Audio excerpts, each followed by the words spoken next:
in the last decade, incidents of fire have really been pronounced. That we've seen them in markets, we've seen them in schools, you know. And in fact, according to the Uganda Police annual report of 2022, 40 schools actually experienced, you know, this fire.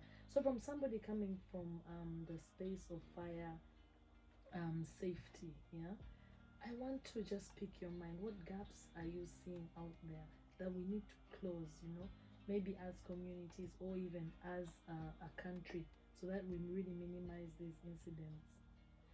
Okay. First of all, I'm calling upon everyone.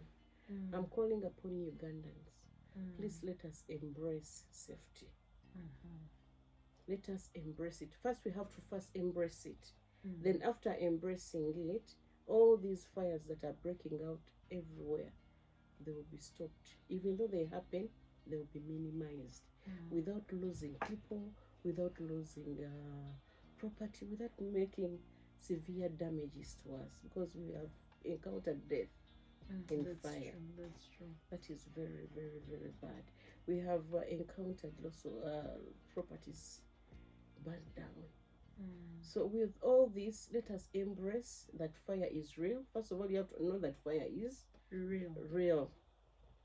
Before it, I'm not saying it's going to come to your place, but before it comes to your place, can you implement safety? Can you put at least reasonable firefighting equipment in place? Yeah? I've seen people's vehicles perish in fire. Yeah? I've seen people losing all their for example, I don't have all my childhood memories. Do you know what it means when you don't have a photo when you used to be a baby in primary, in secondary, you take so many photos. Do you know what it means when you don't have those childhood memories? It is very, very bad. So you don't have documentations. Maybe they got burnt in the house. You see the kind of time you go through to process those documents now. Your academic papers, your land titles. Yeah, so let us first embrace fire and know that in case something happens, I think in case a fire outbreak came right now, I have my extinguisher. I'll be able to put it off there and then. Let us not wait when it is too beyond our control to call fire brigade. So first embrace the fire. Know that fire is real. Anytime, it will not knock your door and tells you fire is coming. It can come anytime. Because look, back then we used to be very few. I remember when we settled in our village, the homes were numbered. One home is there, another home is the other side, another home is the other side. But when you go back to the village where I come from Kakoba in Bara, that place has turned out to be a town. So if it has turned out in the town, what does it mean? There is a lot of electricity in the area. Yes. Meaning there is a lot of overload in the area. So the more populations are adding up, the more numbers are adding up in people, meaning there is a lot happening in consumption of electricity, in overloading, a lot is happening. So how are we going to prevent ourselves from these fires? We have to install fire extinguishers in our homes. We have installed fire alarms, smoke alarm detections in our homes, so that we are able also to, there is work in hand. They say government to yambe, but what have you done to help yourself? Why would you buy a car over 50 million, over 20 million, and you can't even afford a fire extinguisher that goes for 150?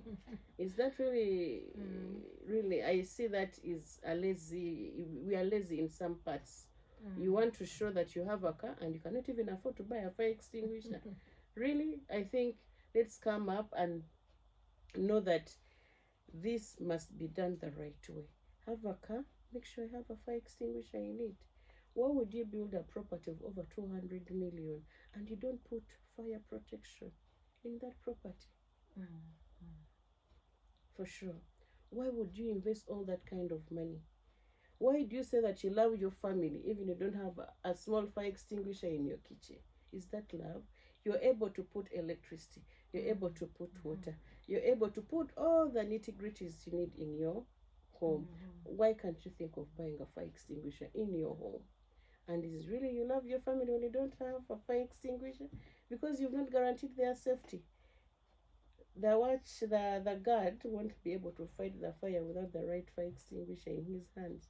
So the way you think of implementing security and putting a security guard at your gate or at your house, why don't you think of also implementing fire safety? So I think let's embrace that fire is real, and let's put all the measurable equipments to help ourselves in case such happened, in case such a tragedy happened to before it comes.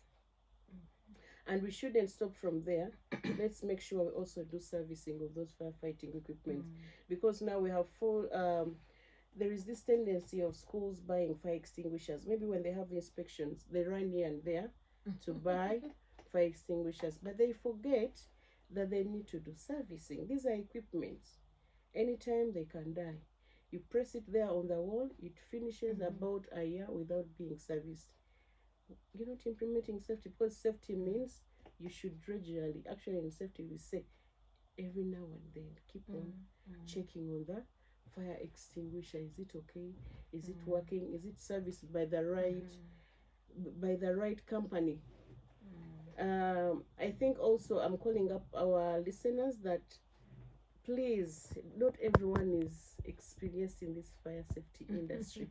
Don't look for cheap things. Cheap things tend up to be very expensive. If someone is feeling fire extinguishers, are they competent enough?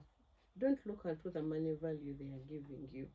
Make sure you have the right company that is servicing for you those fire extinguishers and is reputable and answerable, just in case a fire extinguisher never worked. So I call upon our listeners to make sure that they get the services from the right people, and also make sure that they service their firefighting equipment regularly, because we normally put a sticker. Of when this firefighting equipment should be serviced. But you find when the firefighting equipment has expired and 2 years down the road, 3 years, no one is bothered to service them. So I call upon these schools. They have our children. Let them make sure that safety is a key. Safety is a key, because we have lost our children in the fires at school. And honestly, when you do background check and you follow up, you find their fire extinguishers. Even some don't have, even some are never serviced. And imagine we pay school fees, we pay for all these requirements. I think they should remove a small percentage to cater for the safety of our children. This does not only go to the schools, it goes also to the factories. We have people who have died in so many factories. Also the factories, they make sure that they implement safety in their production areas, because there is a lot of machinery running on in factories. I'm not going to point out names, but we have encountered those fires in factories. Those that have encountered, have they improved on their safety requirements? Have they put enough access points just in case there is a fire outbreak? Are the access visible and clear enough for someone to evacuate without being damaged or without being injured? Are there proper routes for people, and are they demarcated for someone in terms of for someone to run through safely in case of any fire outbreak? So there is a lot in safety. There is a lot. That's why we always need to do fire risk management. We do those assessments and we do inspection and make sure that this factory has the standards, has the right standards in safety for their workers.